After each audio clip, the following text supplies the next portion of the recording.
안녕하십니까. 말씀 함께 보시겠습니다.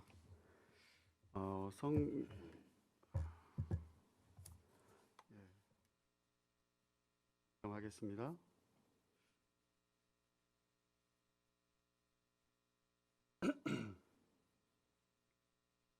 갈라디아서 4장 4절 5절 말씀 같이 보십니다. 갈라디아서 4장 4절 5절입니다.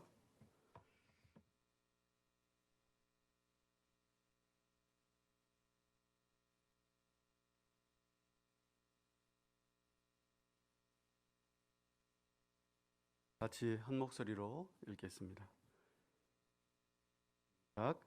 때가 참에 하나님이 그 아들을 보내사 여자에게서 나게 하시고 율법 아래 나게 하신 것은 율법 아래에 있는 자들을 속량하시고 우리로 아들의 명분을 얻게 하려 하심이라. 아멘. 먼저 저희 교회에서 하고 있는 사역들을 사랑하는 성도님들과 함께 좀 나누도록 하겠습니다. 혹시 화면을 띄워주실 수 있으시면 좀 띄워주시면 감사하겠습니다.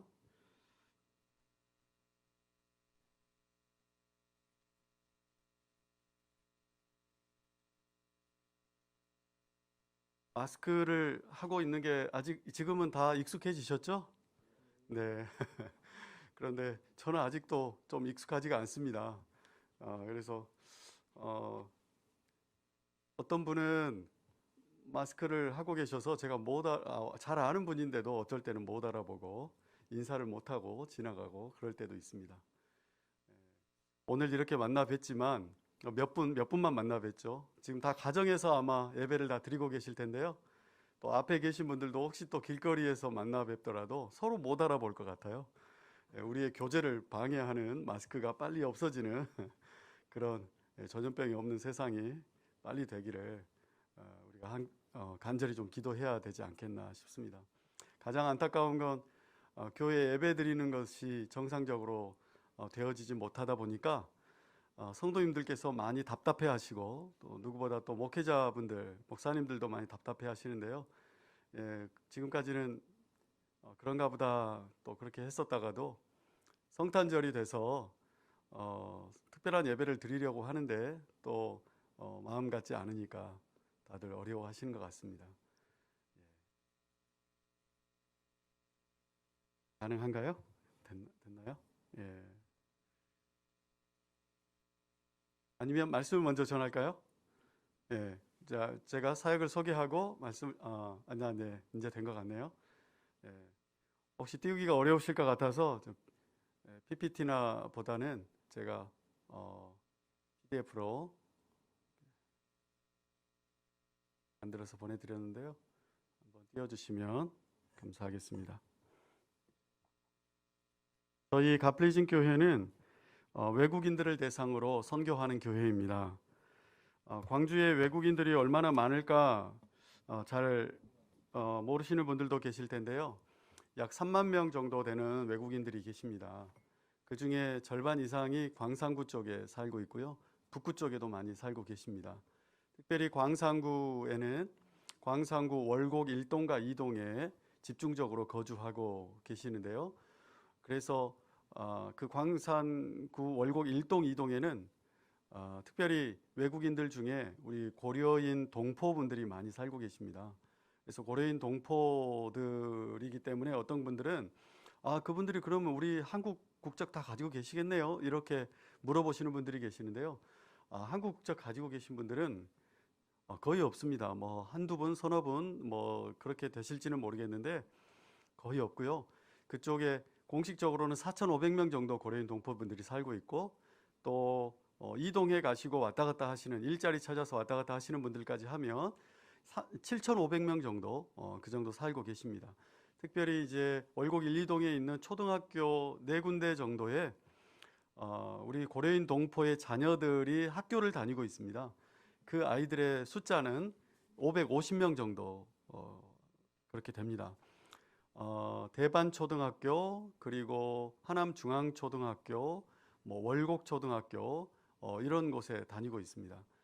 대반초등학교와 하남중앙초등학교 같은 경우에는 전체 학생의 절반 이상이 우리 고려인 동포 아이들로 그렇게 되어 있습니다. 선생님들께서도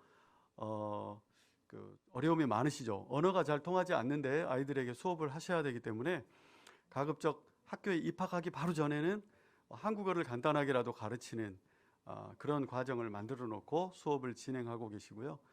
저희 교회 같은 경우에도 이제 이런 분들의 한국 내에서의 체류와 또 이분들의 인권, 또 이분들의 어떤 여러 가지 삶의 문제들을 도와드리기 위해서 활동을 하고 있습니다. 그런데 사실 이것은 활동의 방식일 뿐이지 우리의 목표는 이분들이 하루를 한국에 머물다 가시든지 뭐 10년을 머물다 가시든지 이 기간 동안 그분들에게 그리스도의 복음을 전하고, 그리고 또 그분들이 예수님을 믿게 된 분들은 함께 예배하고, 또 그분들이 또 다른 분들에게 복음을 전할 수 있는 분들이 될 수 있도록 그렇게 우리가 복음 사역, 또 예배 사역, 양육 사역들을 하는 것들을 중심적인 목표로 그렇게 하고 있습니다. 예, 지금 이제 보여주시는 것 같은데요. 자, 맨 앞장 보면 저희가 오늘 성탄절이어서 성탄절 인사를 화면으로 보여드립니다. 기쁘다 구주 오셨네. 예, 여러분들의 마음과 삶 속에 항상 기쁨으로 그렇게 있기를 원합니다. 그 다음에요. 예, 저희는 God Pleasing 교회입니다.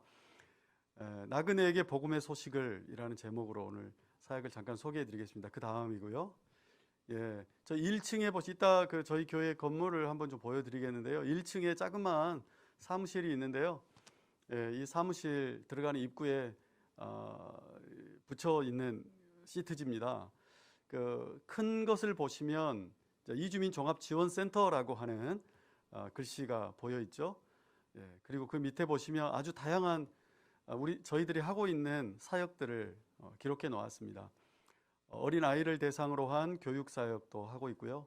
그리고 또 그 아이들의 문제들은 사실은 가정에서 많이 발생하기 때문에 그 부모님들을 대상으로 한 부모 교육이랑, 그리고 이제 은행, 관공서, 병원 같은 곳에 갈 때 언어가 통하지 않기 때문에 저희들이 그런 부분, 아주 세밀한 부분을 좀 도와드리기 위한 여러 가지 활동들도 하고 있고, 또 무료 진료라든지 또 법적인 문제가 발생했을 때 저희들이 변호사님들이나 또 노무사님들이나 이런 분들을 연결해드리는 그런 일들도 하고 있습니다. 그리고 작은 시트지에는 저희가 무료 진료하는 날 각 아주 예배실이라든지 작은 방에 무슨 내과, 소아과, 또 뭐 이비인후과 이런 선생님들이 오셔서 방마다 진료를 하는데 그것을 안내하는 기록판을 저희가 만들어서 운영을 하고 있습니다. 그 다음 한번 보여주시겠어요? 예, 저희가 1년에 4차례 특별 연합 예배를 드리면서 세례식도 하고, 또 준비한 찬양과 또 연극과 이런 것들을 발표하는, 무용 같은 걸 발표하는 그런 특별한 예배하는 날이 있는데요. 사실은 저희가 오늘 그것을 해야 되는데 1년 내내 지금 하지 못하고 있어요. 예, 작년에 가을에 했던 세례식 장면인데 세례 받는 분은 태국 분이십니다. 그 다음이요. 그 다음요. 예. 이 장면은 우리 고려인 여자 전사님께서 아이들에게 주일날 아침에 분반 공부하면서 그 반 아이들 성경 공부하는 장면이고요. 그 다음입니다. 예, 저희가 연합 예배 드릴 때 함께 드리는 모습입니다. 그 다음이요. 네, 이것도 마찬가지인데요. 아까 그 세례 받으신 분들이 태국 분이라고 말씀드렸는데요. 저희 교회 태국 분들도 한 10분 계십니다. 이 태국 분들이 매 주일마다 함께 한국어 예배를 드렸었는데 무슨 말인지 못 알아듣다 보니까 계속 좋으시는 분도 계시고 효과적이지 않아서 1년 전부터는 태국 분들이 따로 같은 시간이지만 다른 방에서 성경 공부도 배우고 예배도 드리고 하는 시간을 갖고 있고요. 밑에 부분에 있는 사진은 고려인 할아버지 할머니들을 대상으로 한국어 공부를 가르쳐 주시는 자원봉사자분들이고요. 이분들이 또 이렇게 특별 예배 드리는 날은 좀 어눌한 몸짓이지만 열심히 준비하셔서 율동도 하시고 춤도 추시고 그렇게 하십니다. 그 다음이요. 예, 저희 건물 임대해서 사용하고 있는데요. 이제 3층은 어린 아이들 방과 후 애프터스쿨 공부방 하고 있습니다. 예, 아까 말씀드린 것처럼 한국 학교에 다니지만 말을 잘 못하다 보니까 아이들이 공부하는 게 거의 불가능해요. 그래서 이제 아이들 학교 끝나면 저희 교회 3층의 공부방에 와서 두 분의 선생님이 가르쳐 주고 계시는데요. 저기 우즈베키스탄에서 초등학교 교사 하시던 저희 교회 자매님, 또 한국어 교사도 하시던 통역도 하시는 자매님, 이분들이 공부방을 한 5, 60명 정도 아이들이 시간대별로 왔다 갔다 하면서 어떤 아이들은 일주일에 2번, 어떤 아이들은 일주일에 3번 이렇게 와서 공부를 하고요. 2층은 예배당으로 사용하고 있고요. 1층은 한쪽 편이 사무실로 한 10평 정도 되는데요. 사무실로 사용하고 있습니다. 그리고 이제 3분의 2 정도는 저희 교회와 이제 관계는 없지만 CU 편의점이 들어와 있는데요. 제가 광염교회, 서울에 있는 광염교회 예전에 책을 굉장히 인상 깊게 본 적이 있었어요. 오래전 일인데, 광염교회는 저기 감자탕 교회라고 하잖아요. 제가 그 교회 가보지는 않았지만 감자탕 교회라고 한 이유가 밑에 감자탕 식당이 있다면서요. 예, 월곡동에서 저희 교회를 부를 때 사람들이 CU 교회라고 부릅니다. 밑에 CU 편의점이 있어서. 근데 교회 이름이 좀 쉬우면 그 교회 이름을 부를 텐데, 이 고려인 분들은 God Pleasing 교회, 이 영어로 말씀하시는 걸 너무 어려워하시고, 또 글자로 이것을 또 쓰는 것도 너무 어려워하셔요. 물론 한국 분들도 God Pleasing 교회 하면 그 어려워하시는 분도 계시지만, 그런데 마침 저희 교회 밑에 CU 교회가 있습니다. 그래서 저희는 다시 보자 CU 이런 의미로 사용하지만 어쨌든 아이들은 CU라고 합니다. 다음이요. 예, 아까 그 주일학교 분반 공부할 때 그 전호사님이 또 다른 모습으로 하고 있는 모습이고요. 네, 다양한 시각적인 뭐 장난감 같은 걸 또 이렇게 색칠한 그런 것들을 사용해서 하고 있고요. 예, 또 여름 성경학교 때 모습이고, 밑에는 저희 와이프가 아이들 3명을 특별히 성경 암송도 시키고 그러고 있는데 그 아이들의 모습입니다. 그 다음이요. 예, 저희가 한 달에 1번 내지 2번씩 무료 진료를 하고 있습니다. 치과, 또 뭐 통증의학과, 재활의학과, 내과, 소아과, 여러 가지 다양한 과 선생님들 오셔서 해주시는데요. 특별히 치과 선생님은 저기 도암동에 있는 모 치과인데요. 저랑 같이 지금 매주 수요일 점심 때 30분, 40분 정도를 제가 지금 9년째 그 병원에 가서 함께 성경 공부하고 예배를 드리고 있는 곳인데, 3년 전부터 원장님 2분인데 그 중에 한 분이 이제 봉사를 나오시기 시작했어요. 근데 그 원장님께서 한참 봉사를 하시다가 봉사하기가 너무 힘듭니다. 왜냐하면 치과는 여러 가지 도구가 많아야 되는데 뭐 아무것도 없거든요. 그냥 의자에 앉혀놓고 고개 뒤로 젖히세요 해서 이렇게 한다는 게 너무 힘들어 하시더라고요. 그러더니 어느 날 그냥 저희 병원 체어를 하나 떼다가 거기다가 설치를 하고 싶습니다 해가지고 그 병원 체어를 떼가지고 오셨어요. 너무 무거운데도 그 돕는 분들 한 3-4 분이 오셔가지고 저희 교회 창고를 다 깨끗이 치워가지고 청소를 한 다음에 창고 한쪽 편에 치과 시설을 해가지고 치과 진료를 지금 3년째 하고 있고요. 예, 그리고 밑에 작은 사진은 그 체어 설치하기 전에 그냥 의자에 뒤로 이렇게 젖혀서 하고 있는 모습이에요. 또 침 시술도 하시는 분이 계시고요. 그 다음이요. 예, 저희 청년들이고요. 그 다음이요. 예, 어머니들을 대상으로 또 아버지들을 대상으로 좋은 부모 되기, 또 자녀 관계 세미나, 부모 자녀 관계 세미나 이런 것들을 하고 있습니다. 1년에 10차례 정도, 5차례는 심층 상담이 들어가고 또 5차례는 그냥 세미나 형식으로 그렇게 하는데요. 반응이 너무 좋아요. 고려인 분들 중에, 또 외국인 분들 중에 한국에 일하러 오셔가지고 이혼하시는 분들이 굉장히 많습니다. 왜냐하면 혼자서 살기가, 처음에 혼자 오죠. 혼자 와서 너무 외롭고, 또 자기 나라에서는 한 달에 $200, $250 아니면 직장을 아예 구하기가 힘든데, 한국에 와서는 돈을 조금 벌다 보니까 뭐 우리 돈으로 150만 원, 170만 원, 200만 원 정도 벌게 되죠. 그러다 보면 이게 적응이 안 되나 봐요. 자기 나라에서는 아예 직장이 없이 5년, 10년을 그렇게 놀다가 한국에 오니까 엄청난 돈을 벌게 되는 거거든요. 사실은 근데 2, 3년 적응하면 그게 생활하는데 많은 돈은 아닌데 처음에 와서 그것을 어떻게 해야 될지 모르는 거예요. 그러다 보니까 가정이 어려워지고 부부 관계가 어려워지는 거죠. 그러다 보면 피해는 아이들이 좀 보게 되고, 그래서 이런 문제들을 해결하기 위해서 부모님들의 마음과 정서적인 부분을 또 자녀 양육 방법을 좀 나누고 가르쳐야 되겠다. 그래서 이제 성경적인 부부 관계 세미나, 자녀 부모 세미나, 뭐 좋은 부모 되기 이런 것들을 하고 있습니다. 그 다음입니다. 네, 같이 이제 부모님들 데리고 모임도 하고 그랬었고요. 그리고 이제 나이 많으신 할아버지 할머니들 모시고 1년에 한두 번씩 이분들 섬기는 일을 하고 있습니다. 그 다음이요.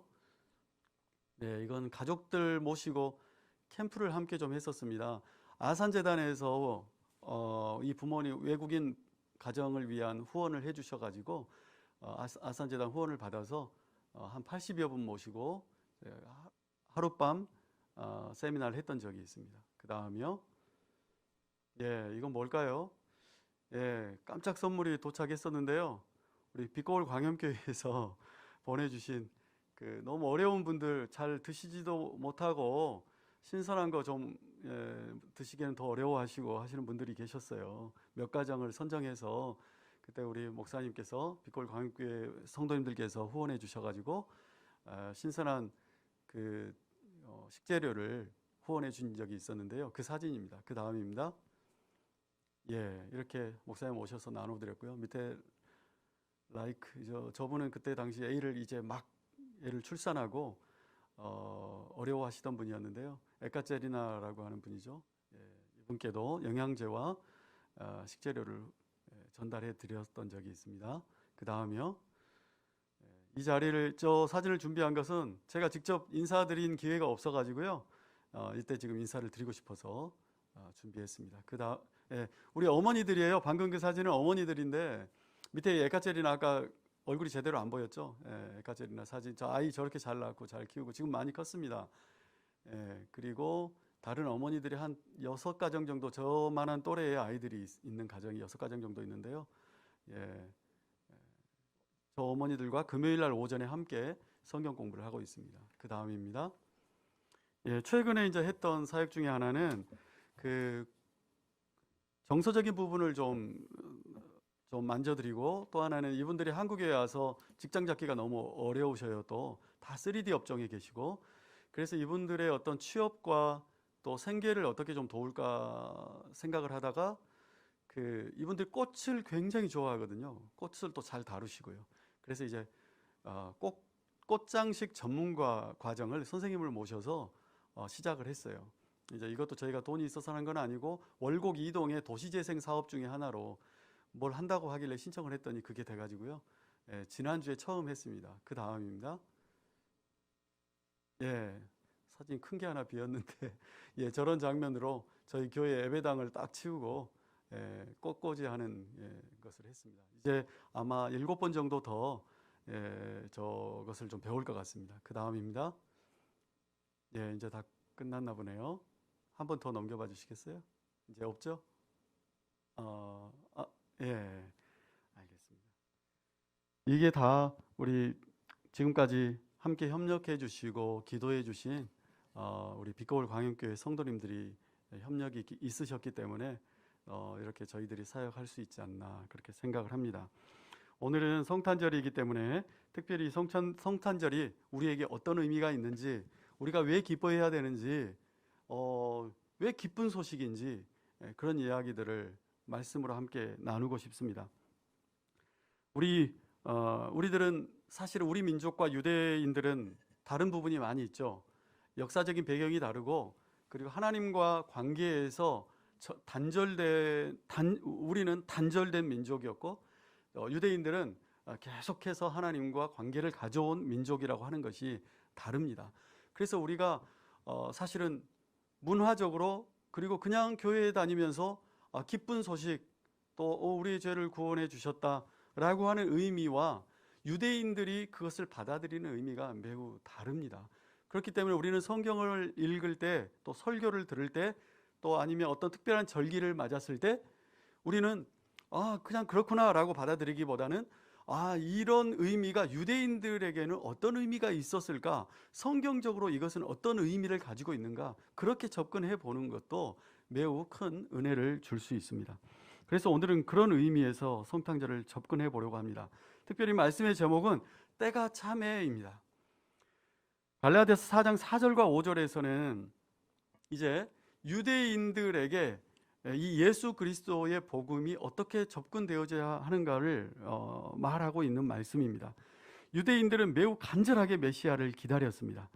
인류의 조상인 아담과 하와가 에덴 동산에서 하나님께 죄를 범하고 그 이후로부터 모든 인류는 사망과 죽음의 길로 들어가게 되었습니다.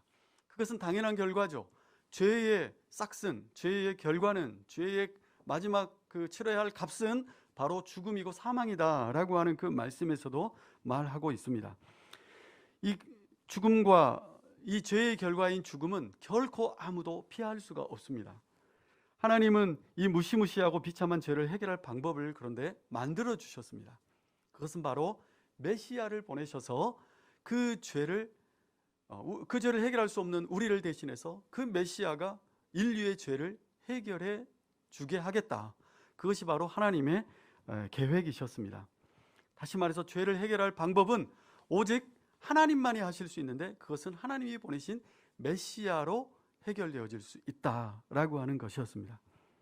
자, 어땠을까요? 아담과 하와는 그 하나님의 약속, 창세기 3장 15절에 여자의 아들을 통해서 이 문제를 해결하겠다라고 하시는 그 원복음, 원시복음의 그 말씀을 들었을 때 아담과 하와는 어떤 느낌을 받았을까요?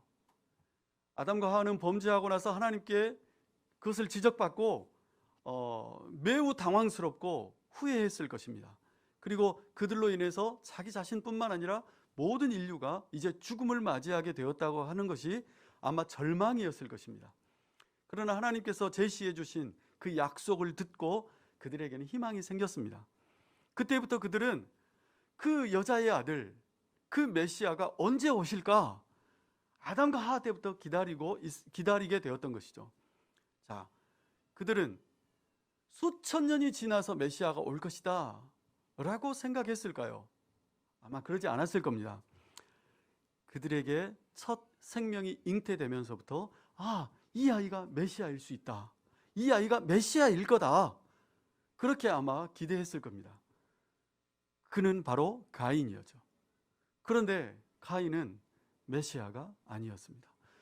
그가 태어나면서부터 또 잉태했을 때부터 그런 기대를 가지고 그를 양육했을 텐데 시간이 가면 갈수록 그 가인은 하나님이 약속하신 그 메시아가 아닐 수도 있겠다라는 그런 생각을 하게 됐을 것입니다. 그리고 급기야 나중에 가인이 동생을 죽이는 범죄를 하면서부터는 그것은 명확해졌을 것입니다. 창세기 3장 15절 말씀에 내가 너로 여자의 원수가 되게 하고 내 후손도 여자의 후손과 원수가 되게 하리니 여자의 후손은 내 머리를 상하게 할 것이요 너는 그의 발꿈치를 상하게 할 것이니라. 이렇게 하나님께서 말씀하십니다. 그때부터 인류는 죄를 용서해 줄 구원자 메시아를 간절하게 기다리기 시작했습니다. 오랜 시간이 지나고 드디어 그 메시아가 오셨습니다. 그분은 바로 예수 그리스도였습니다. 예수 그리스도가 어떻게 하나님께서 약속하신 메시아인지 어떻게 알 수가 있습니까? 그래서 하나님께서는 예수 그리스도께서 태어나시기 이전부터 아담에게 하와에게 약속한 그 이후 그리고 예수님이 태어나신 그 이전까지의 모든 시간 모든 역사에서 수많은 사람들을 보내서 수많은 말씀을 전하게 하시고 그래서 그 말씀을 통해서 모든 유대인들과 이 지구의 인류에게 예수 그리스도 메시아가 어떻게 태어날 것이다. 그는 어떤 일을 할 것이고 그는 어떻게 생겼으며 그는 어떤 분이다 라고 하는 것을 계속해서 이야기했어요. 왜냐하면요 메시아가 이 땅에 왔을 때 그를 못 알아보면 안 되잖아요. 그가 메시아인지 알아봐야 되잖아요. 그래서 계속해서 이야기했습니다. 그것도 모자라 하나님은 제사 제도를 만들고 이스라엘의 역사를 통해서 또 여러 다양한 모습으로 신기한 방법으로 징조와 징표를 보여주셨어요. 표징을 보여주셨어요. 그리고 제사 제도 속에서 많은 다양한 여러 가지 제사에 쓰이는 순서와 또 사용되어지는 물품과 또 제사장들이 입는 옷과 여러 다양한 절기를 통해서도 예수 그리스도가 그 속에 보여질 수 있도록 했어요.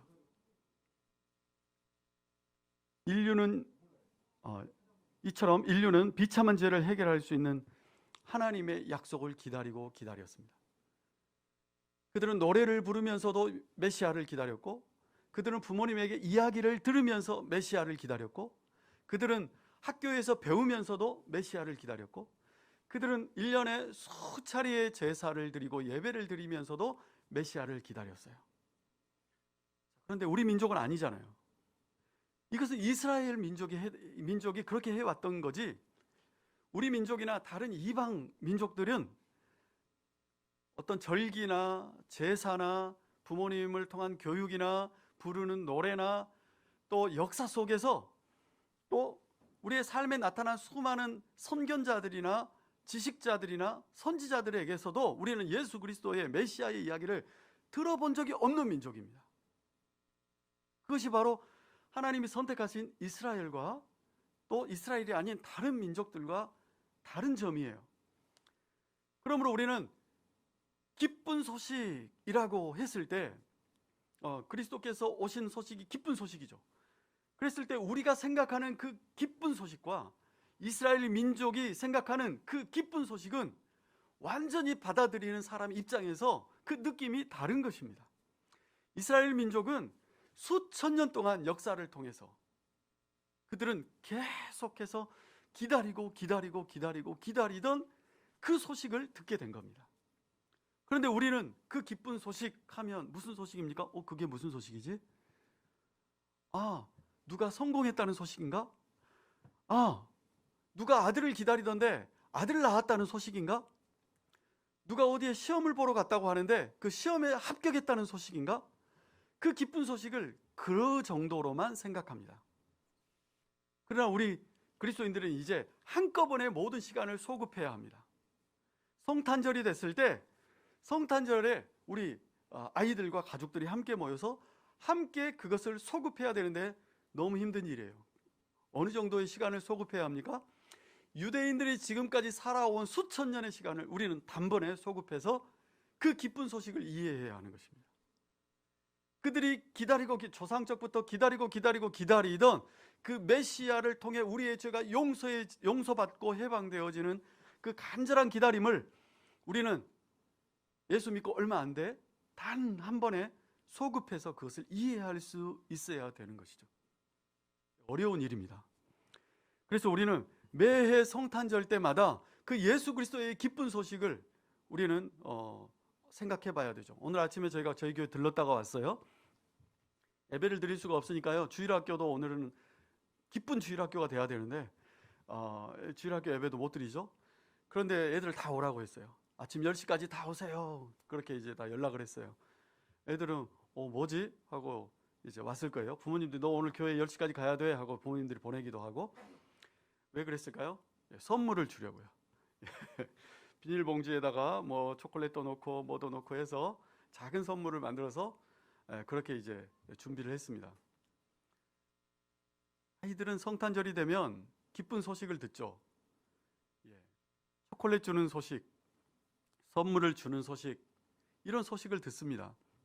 그러나 이것은 화려하게 포장된 선물 박스 속에 배설물이 들어있는 것과 같은 효과를 줄 수도 있습니다.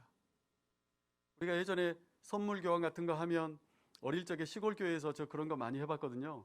연탄을 집어넣고 묵직하게 만들어서 밖에는 화려한 포장지를 붙여가지고 박스를 막 10겹 이상 만들어서 뜯고 또 뜯고 또 뜯고 해서 맨 마지막에 아주 허망한 그런 선물이 나타나는 것과 같은 그런 장난을 친 적이 있습니다.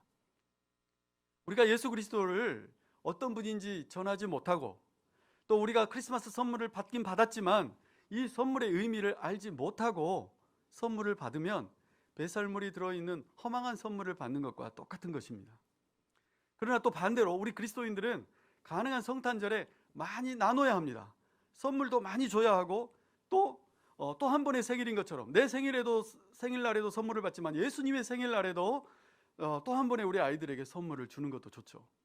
그러면서 꼭 해야 할 것은 무엇입니까? 그 의미를 전달해 주는 겁니다. 선물만 주는 것이 아니라 내가 당신에게 선물을 주는 것은 어떤 의미가 있습니다. 이 성탄절은 어떤 의미가 있습니다. 우리 구주께서 이 세상에 오신 것은 그냥 아이 하나의 생명이 태어난 것이 기쁜 것이 아니라 그분의 한 명의 생명은 이 인류의 모든 죄인들을 구원한 그 능력의 탄생이며 그 축복의 탄생인 것입니다. 라고 우리가 그들에게 가르칠 수 있어야 합니다. 가인은 태어났지만 메시아가 아니었습니다. 그리고 또 그의 후손인 에녹이 태어났지만 그도 메시아가 아니었습니다. 점점 이렇게 시간이 흘렀지만 이스라엘의 역사 속에서는 메시아가 나오지 않았습니다. 창세기 4장 17절에 보면 에녹이 이랏을 낳고 이랏은 무야엘을 낳고 무야엘은 무드사엘을 낳고 무드사엘은 라멕을 낳았더라. 자, 처음에는 가인이 메시아인 것으로 기대했을 거지만 시간이 지나면서 사람이 태어나도 메시아는 오지 않았습니다. 그들의 마음속에는 점점 하나님이 거짓말할 일은 없을 텐데 왜 이렇게 태어나지 메시아가 오시지 않을까라고 하는 궁금증과 함께 점점 메시아에 대한 소망은 사라져 갔을 것입니다. 메시아가 이 땅에 오시지 않고는 결코 아담으로부터 시작된 죄와 사망의 비참한 인류의 역사는 끝이 날 수가 없었습니다. 그들은 약속과 현실에서 벌어지는 삶과의 괴리 속에 항상 고민했습니다. 하나님을 바라보면 하나님의 약속은 변치 않지만 그들의 삶 속에서 죄는 해결되지 않고 죄는 점점 깊어지고 그리고 이제는 말씀을 전하는 종교 지도자들과 또 말씀을 가르치는 여러 다양한 랍비들과 이런 사람들조차도 예수 그리스도에 대한 환상적인 포장만 더 씌워질 뿐이지 선명하게 그리스도를 기다리는 사람은 없었기 때문입니다. 왜 또 그랬을까요? 시간이 너무 오래됐기 때문에 그렇습니다. 마침내 그러나 예수 그리스도가 오셨습니다. 그런데 예수 그리스도가 오셔도 백성들이 예수 그리스도를 알아보지 못할 것이라고 하는 것에 대한 사인이 사실은 구약시대 때부터 있었습니다. 이사야 53장 2절에 보면 그는 주 앞에서 자라나기를 연한 순 같고 마른 땅에서 나온 뿌리 같아서 고운 모양도 없고 풍채도 없은즉 우리가 보기에 흠모할 만한 아름다운 것이 없도다 라고 이사야 선지자가 미리 이야기했었습니다. 우리는 예수님을 상상해서 그려놓은 그림을 보거나 만들어 놓은 영화를 보면 예수님께서 굉장히 멋지게 등장하는 것을 봅니다. 그러나 사실 이사야서에서 말하는 이사야 선지자의 예언을 통해서 보여주는 예수님의 모습은 전혀 형편없고 아무것도 흠모할 만한 것이 없다고 하는 것을 말해주고 있습니다. 그것처럼 이스라엘 백성들이 실제로 예수님이 이 땅에 오셨을 때 거의 대부분의 사람들이 그가 메시아일 거라고 알아보지 못했습니다. 메시아의 모습은 아름답지도 않았습니다. 메시아는 왕궁에서 태어나지도 않았습니다. 부잣집에서 태어나지도 않았습니다. 사랑스럽지도 않았고 좋아할 만한 아름다운 모습이 전혀 있지 않았습니다. 그래서 유대인들은 메시아가 자기 땅에 오셨지만 메시아를 알아보지 못했고 메시아를 환영하지도 않았습니다. 오히려 유대인이 아닌 박사들이 먼 곳에서 와서 경배했습니다. 잘 배우지도 못하고 유명하지도 않았던 목자들이 천사들의 이야기를 듣고 와서 경배했을 뿐입니다. 이 세상은 사실 그러나 예수님 출생 당시에 그 세상의 모습과 거의 달라지지 않았다는 것을 우리는 알 수 있습니다. 우리가 복음을 전해도 대부분의 사람들은 예수 그리스도를 영접하지 않습니다. 우리가 교회의 모습을 이야기해도 교회의 모습이 오히려 더 복음의 방해가 된다고 여겨질 때도 있습니다. 구원자 메시아를 이 땅에 보내시면 사람들이 예언의 약속을 떠올리고 이분이 바로 그 메시아구나 라고 하는 것을 알아야 하는데 사실은 그렇게 알지 못했습니다. 사랑하는 성도 여러분, 우리는 그럼 어떻게 해야 할까요?